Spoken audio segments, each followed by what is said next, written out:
How to unblock someone on Threads.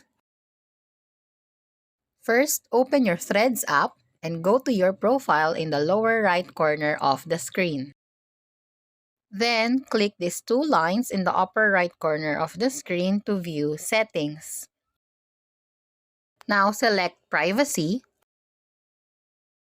And here you will see the option Blocked Profiles.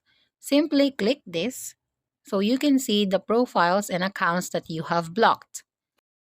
Now, you will see the list of people you have blocked, and to unblock them, simply click Unblock in the right side of their name.